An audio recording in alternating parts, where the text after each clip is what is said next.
शहरातील श्रीमती एन.बी. बंडा प्रशालेतील मुख्याध्यापक एम.डी. बिराजदार यांच्या विरुद्ध शिक्षिकेला लैंगिक त्रास दिल्याच्या प्रकरणात गुन्हा दाखल झाला आहे।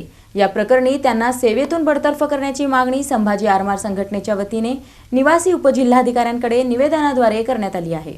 शहरातील श्रीमती एन.बी. बंडा प्रशालेतील मुख्याध्यापक एम.डी. बिराजदार यांच्यावर शिक्षिकेला लैंगिक त्रास दिल्याच्या प्रकरणात गुन्हा दाखल झाल्यानंतर त्यांना सेवेतून बडतर्फ करण्याची मागणी संभाजी आरमार संघटनेच्या वतीने करण्यात आली आहे। तसेच माध्यमिक शिक्षणाधिकारी सचिन जगताप यांच्यावरही कारवाई करावी अशी मागणी निवेदनाद्वारे करण्यात आली। या प्रकरणाची सखोल चौकशी करून संबंधित दोघांवर कडक कारवाई करण्याची मागणी करण्यात आली आहे। अन्यथा संघटनेच्या वतीने आंदोलन छेडण्याचा इशाराही देण्यात आला आहे। यावेळी संभाजी आरमारचे संस्थापक अध्यक्ष श्रीकांत डांगे, कार्याध्यक्ष नगरसेवक शिवाजी वाघमोडे, उपाध्यक्ष शशिकांत शिंदे, सरचिटणीस गजानन जमदाडे, जिल्हा प्रमुख अनंतराव निळ, जिल्हा संघटक अमित कदम, शहर प्रमुख सागर ढगे, उपशहर प्रमुख राज जगताप यांच्यासह इतर पदाधिकारी उपस्थित होते।